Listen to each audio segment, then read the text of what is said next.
Now I'm going to demonstrate. These are all the components that you get in the telescoping package of the Snapjack XTrail Pro.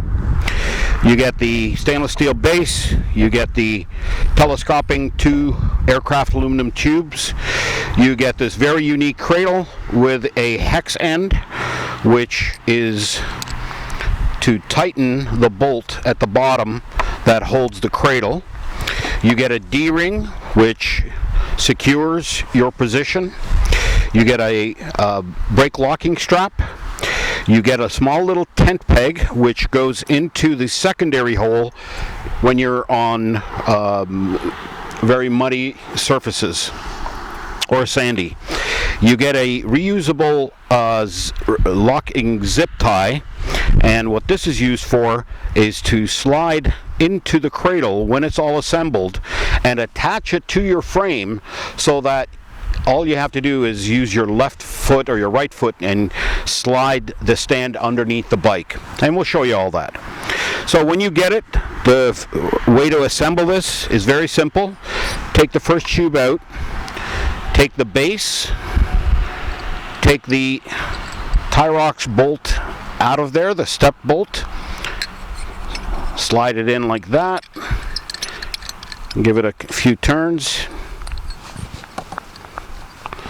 and when it gets snug, you take the cradle and you use the hex end to tighten it, and there you go, nice and stable. You take the secondary tube, you can slide it in. In fact, what you should do first is thread in the cradle, and once you get it a few threads through, you could either turn the tube or you can pretend you're fishing. Slide it in and take the D-ring, find the suitable hole that you think you'll be using. For the bike we just did, the V-Strom, we used the 3rd hole from the bottom, and there you go.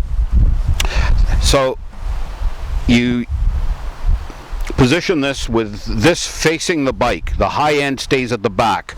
These teeth here will dig into the ground and give you stability. And don't tighten the upper cradle, just keep it on the last couple of threads, and it'll align itself when it's on your bike. The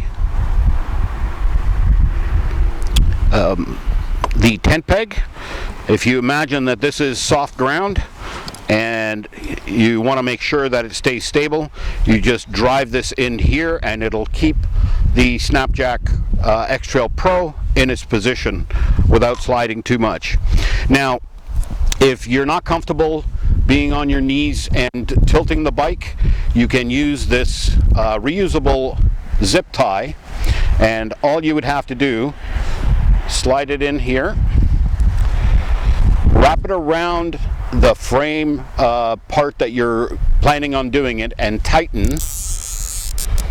So let's assume this is the rear swing arm. You would tighten this over the swing arm, and then as you tilt the bike, clearance will be given and the cradle will allow it to swing, and you could just slide it in with your foot. And that's what this is for. And just slide that right out. So you've got the brake locking strap, you've got the stainless steel base, the stainless steel cradle with the hex nut tip, and you've got the tent peg. The D-ring is right here. There it is. The Tyrox Snapjack XTrail Pro. Look for it soon. Is that ever corny? Okay, hopefully that did it.